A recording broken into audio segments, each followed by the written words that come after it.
আসসালামু আলাইকুম এভরিওয়ান, সবাই কেমন আছেন? আশা করি সবাই অনেক অনেক ভালো আছেন। আলহামদুলিল্লাহ আমি অনেক ভালো আছি। শেখসাদি একাডেমি সবাইকে স্বাগতম। অলরেডি আমরা 6টা পার্ট শেষ করছি।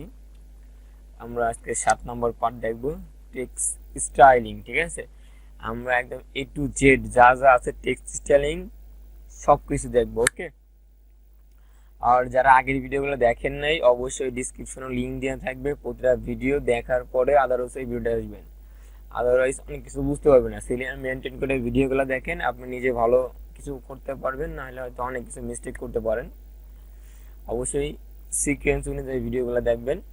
আর পুরো ভিডিওটা দেখার জন্য অনুরোধ করা হলো, খুবই ইন্টারেস্টিং একটা পার্ট। চলুন শুরু করা যাক। আমরা অলরেডি বরাবরের মতোই প্রতিবারই একটা ফোল্ডার নিচে এখানে টেক্সট স্টাইল নামে পার্ট 7 এর মধ্যে আমরা একটা জাস্ট এই যে index.html style.css এই দুইটা নিচে, এটা আমরা জানি কিভাবে নিতে হবে।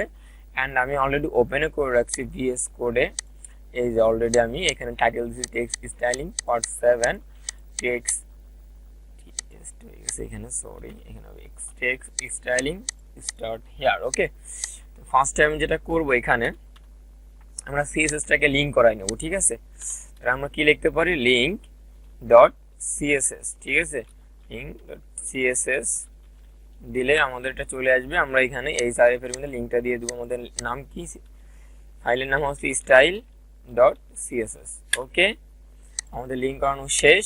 এবার আমরা এখানে এসে আমি একটা পি নিলাম, এটার ভিতরে লরেম 10 আমি নিলাম, এটা কন্ট্রোল এস এন্ড রিলোড দেব আমি ফায়ারফক্সে। অলরেডি আমার চলে আসছে এই যে লরেম 10 নিচে আমি এটা। এবার আমরা যেটা করব, আমাদের স্টাইলিং, আমরা কি কি স্টাইলিং আমরা এখানে করতে পারি। আমাদের দেখাই টেক্সট, আমি ভিতরে দেখাই। আমরা সিএসএস ফাইলটা ওপেন করে নেই, এখান থেকে কন্ট্রোল ও দিলাম, ক্লিক করলাম এন্ড ওপেনে ক্লিক করলাম, অলরেডি চলে আসছে। আমি এটা পাশাপাশি রাখার জন্য এই যে এখানে ক্লিক করে বা কন্ট্রোল স্ল্যাশ দিলে আপনাদের ব্যাক স্ল্যাশ দিলে আপনাদের এখানে এরকম দুইটা হয়ে যাবে। আমি এটা গেলাম, এই যে আমাদের আছে সরি আমরা নিচে কি ট্যাগ, আমরা নিচে এখানে পির ভিতরে আমরা 10টা ওয়ার্ড নিয়েছি। আমি এখানে জাস্ট নিচে এসলাম, এখানে পিটাকে ধরলাম, ধরার পর আমাদের কি কি শিখবো আজকে, আমরা টেক্সট অ্যালাইন দেখবো আমরা। এরপরে হচ্ছে টেক্সট ডিউরেশন, এরপরে হচ্ছে টেক্সট ট্রান্সফর্ম, এরপরে হচ্ছে আমাদের টেক্সট ওভারফ্লো, এরপরে হচ্ছে টেক্সট শ্যাডোটা আমরা দেবো ইন্ডেক্স ইন্ডেন্ট। ঠিক আছে, আমরা এই সবগুলা স্টেপ বাই স্টেপ দেখবো। আচ্ছা, এইগুলা জাস্ট আমি কমেন্ট করে রাখতেছি। আমরা প্রথমটা দিয়ে শুরু করি। আমাদের ফার্স্টে আছে টেক্সট অ্যালাইন। টেক্সট অ্যালাইনটার কাছে আমি মনে করেন সেন্টার, আমি এখন চাচ্ছি কি এই লেখাটা আমি একটু কমাই দেই, একটু বেশি হয়ে গেছে।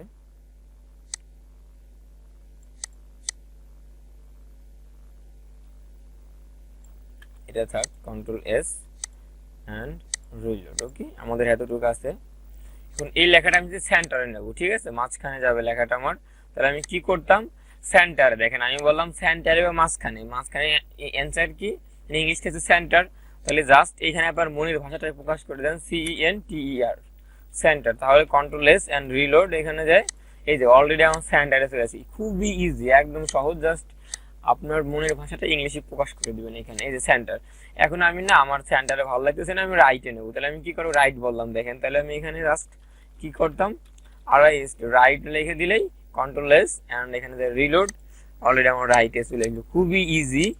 এরপর যদি আমি বলতাম না রাইটে না, আমি লেফটে নেবো, LEFT লেফট দিলাম, control S and reload, already আমার লেফটে চলে যাবে। ঠিক আছে, এটাই হচ্ছে কাজ। বা আমি এটা আপনাদের আর একটু ইজি করার জন্য আমি দিলাম টেক্সট, আমি এখানে আর একটা পি নিতে পারি, বা এখানে আমি একটা H2 নিলাম, লরেম 3, আর নিলাম একটা H3 লরেম 2। তাহলে আমি এইখানে এটাকে দিলাম লাইন লেফট। এরপরে আমার আছে কি H2 কে দিলাম text align centre control S, তাহলে আমার কি হবে H2 আমার সেন্টারে চলে যাবে, তাই না? এরপর আছে কি আমার H3, তাহলে আমি H3 কে বললাম text align right control S, already আমার এটা রাইটে চলে যাবে, তাই না? আশা করি তিনটার কাজ ক্লিয়ার। এরপর কি আছে, এরপর আমার আছে টেক্সট ডিউরেশন, তাই না? আচ্ছা আমি এটা একটু ওপেন করে নিলাম, যেটা এটা উঠাই দিলাম আমি, সরি আমি এটা জাস্ট এইখান থেকে উঠাই দিলাম, এইগুলাকে আমি করে রাখলাম। আবার এটাকে যদি ফার্স্টে আমরা এখানে কি আছে দেখি যে ডাস্ট, এটা এখন আসলে ডিফল্ট, এটা কিছু করে না, আমি রিলোড দিই, এটা কিছু এটা হবে না, ঠিক আছে? এটার মধ্যে আমাদের যেটা লাগবে এইখান থেকে আমাদের লাগবে হচ্ছে ডটেড, ডটেড দিলে কি হবে, কন্ট্রোল এস, এটা ফলো করেন কি হয়, ডটেড দিলেও কিছু হবে না, এটা হচ্ছে অনেক সময় অনেক কিছু কাজ করে না। এখান থেকে দেখি ডিউরেশনের দেওয়ার মতো আমাদের আছে এখানে ডাবল, এর মধ্যে লাইন থ্রুটা কিভাবে কাজ করে, আপনার এই যে লাইন মাঝখান থেকে কেটে যাবে লাইন থ্রুটা, এটা হচ্ছে মনে করেন এটা কোন ক্ষেত্রে লাগে আপনাদের, মনে করেন এইখানে আমি আর একটা নিলাম, এইখানে মনে করেন একটা ফোন, সরি এখানে আমি একটা H4 নিলাম, এর মধ্যে লিখলাম যে ফোন PHON ফোন, এটার দাম ছিল আগে আমার 16,000, এখন এইটা আমার কেটে দিয়ে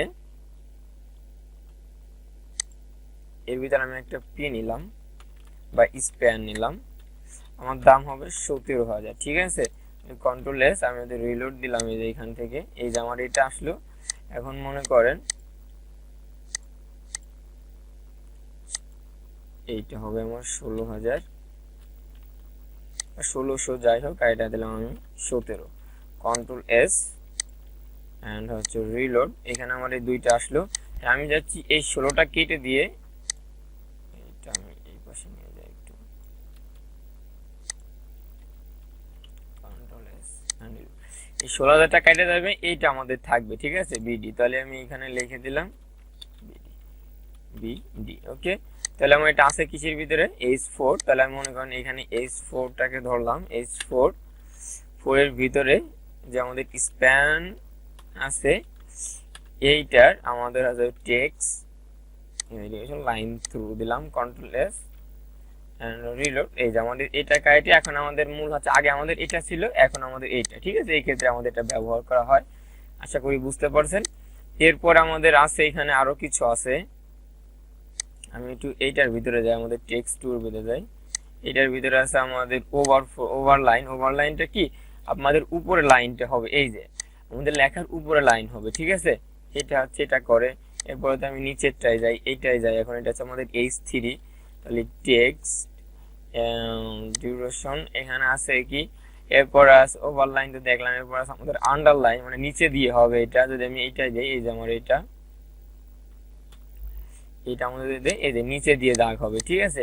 এটা বিভিন্নভাবে বিভিন্নটা কাজ করে, আশা করি বুঝতে পারতেছেন, ইজিলি বুঝাইতেছি আমি ততটা আপনাদের বোঝানো যায়, আশা করি বুঝতে পারতেছেন আপনারা। এরপর আমাদের এটা শেষ, এরপর আমাদের কি আছে এখানে টেক্সট ট্রান্সফর্ম, তাই না? টেক্সট ট্রান্সফর্মটা আমি একটু এখান থেকে এটা কেটে দিয়ে টেক্সট ট্রান্সফর্ম, এই দুইটা আমি আবার কনভার্ট, টেক্সট ট্রান্সফর্মটা আমাদের কিভাবে কাজ করে, এখানে আমি ফার্স্টে আমি দিলাম, এখানে আমাদের আছে লোয়ার কেস ক্যাপিটালাইজ, আমি ফার্স্টে ক্যাপিটালাইজ দিলাম, ক্যাপিটালাইজটা আমাদের কি করে, প্রতিটা ওয়ার্ডে একটা করে লেটার বড় করে দিবে, এই যে, ঠিক আছে? এটা লাইন থ্রুর ভিতরে আমি এইটাই করি, দ্বিতীয়টা অ্যাপ্লাই করি, এটা হচ্ছে আমাদের আমি H2 কে অ্যাপ্লাই করব, এটা আপাতত এভাবে থাক, আমি H2 কে এটা অ্যাপ্লাই করি, টেক্সট ট্রান্সফর্মের ভিতরে আমাদের ফার্স্ট আছে ক্যাপিটালাইজ, কন্ট্রোল এস, এবার আমি রিলোড দেই, এই যে আমাদের প্রতিটা লেটারের প্রথম অক্ষরটা বড় হয়ে যাবে, এই যে দেখছেন প্রথমটা কিন্তু বড় হয়ে গেছে, আগে কিন্তু ছিল না, এগুলা কিন্তু বড় হয় নাই, ঠিক আছে? এটা আমি দিয়েছি তাই বড় হয়েছে।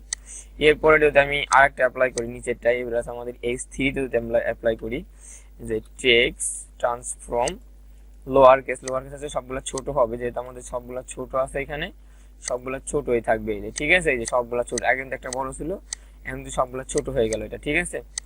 এরপর আছে যদি আমি পরেরটা এটা অ্যাপ্লাই করি, এই যে আমাদের এটা আমি H4 অ্যাপ্লাই করব, H4, ওকে?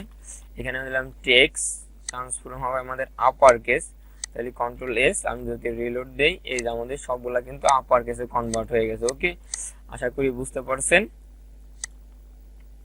এরপর আমাদের যেটা আছে এখানে, এরপর আমাদের আছে কি, এরপর আছে আমাদের টেক্সট ওভারফ্লো, তাই না? তাহলে ফার্স্টে আমি এইখানে এই দুইটা কেটে দিলাম, এইখানে আমি দিলাম টেক্সট ওভারফ্লো। ভিতরে আমাদের কি আছে, এটা আমাদের লাগবে না, যদিও এটা আমাদের এখন লাগবে না, আমরা অন্যটা লিখছি টেক্সট। আচ্ছা, এখানে আমাদের একটা টেক্সট অ্যালাইনের ভিতরে আরেকটা জিনিস দেখানো হয় নাই, এটা আমি দেখাই দিয়েছি। এইটা হচ্ছে আমি যে পি ট্যাগের ভিতরে আমি আলো কিছু লরেম নিয়ে নিই আরো। আমি এখানে লরেম নিলাম 100 নিলাম আমি এখানে, কন্ট্রোল এস অ্যান্ড রিলোড। এই যে আমাদের লরেম আছে এখানে 100, আমি থ্রুটা কাটিয়ে দেবো আপাতত। এটা থেকে আমি এইটা কই, পি ট্যাগটা কই, এই যে আমি থ্রুটা আপাতত কাটিয়ে দিয়ে এখানে আমি নান দিয়ে দিলাম। এখন নান দিলে এটা চলে যাবে। ওকে, এখানে আমি দিলাম নান, এই যে চলে গেছে। এবার আমি চাচ্ছি যে আমাদের এখানে সোজা না, আমি জাস্টিফাই, মানে দুই পাশ থেকে সোজা হবে। যেমন আমার এই পাশটা সোজা আছে, লাইনটা একটু সোজা হবে।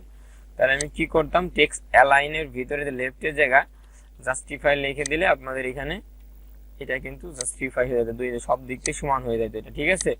এরপরে এখানে আরো কিছু আছে, এখানে আছে মনে করেন আরেকটা আছে আমাদের টেক্সট অ্যালাইন, এখানে আমাদের আছে ইন্ড, স্টার্ট আছে, ইন্ড আছে। ইন্ড দিলে কি হবে, ওই রাইটের মধ্যে আপনাদের লাস্টে চলে যাবে এটা, ঠিক আছে। এইটাই কাজ করে। এরপর আমাদের দেখলাম টেক্সট জাস্টিফাই, আশা করি বুঝতে পারছেন, প্রতিটা ক্লিয়ার কনসেপ্টে বুঝাইলাম। এরপরে আমাদের কি আছে, টেক্সট আছে আমাদের ইনডেন্ট। ইনডেন্টটা কি, আপনি হয়তো এখানে 10 পিক্সেল দেন, আমি এইটাই দেব না, আমি দেব হচ্ছে এই যেটা আমি সেন্টারে নিছি, এটাকে আমি লেফট করে দিলাম, এলইএফটি লেফট। তাহলে লেফট করে দিলে আমাদের এই লেখাটা লেফটে চলে যাবে। এই যে লেফটে, এইটাকে মনে করেন আমি লেফট থেকে 10 পিক্সেল রাইটেরও সরাবো। তাহলে আমি কি করতাম, আমি এখানে দিতাম হচ্ছিল টেক্সট, এটা দিলে আমাদের কি হবে, এখানে দেখলাম 10 পিক্সেল দিয়ে দেখেন কি হয়। আমি এখান থেকে দিলাম, এইটাতে 10 পিক্সেল সরে যাবে, ঠিক আছে। আপনি যদি জানেন 10 না, এখানে আমি দিলাম হচ্ছে 50 পিক্সেল, তাহলে এটা কি হবে, এই যে 50 পিক্সেল সরে যাবে। আমি এইটাই দেখাই আমাদের প্রথমটাই পি ট্যাগে, মনে করেন এখানে আমি দিলাম টেক্সট, এই যে ইন্ডেন্ট, এটা আমি দিলাম আমি 20 পিক্সেল, কন্ট্রোল এস, যদি রিলোড দিই, এই দেখেন আমাদের প্রথম লাইনটা 20 পিক্সেল কিন্তু সরে গেছে। এখানে আমি 20 না, আমি দিলাম এখানে 60 পিক্সেল, কন্ট্রোল এস, এটা কিন্তু 60 আমাদের সরে গেছে, ঠিক আছে। এইটাই এইভাবে কাজ করে।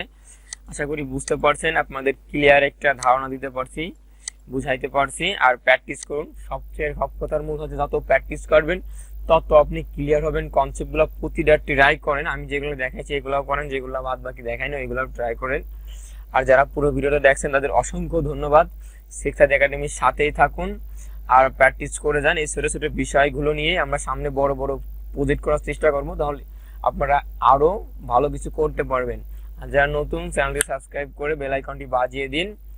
আর সেখসাদি একাডেমির সাথেই থাকুন। সবাই ভালো থাকবেন, দেখা হবে নেক্সট ভিডিওতে। আল্লাহ হাফেজ।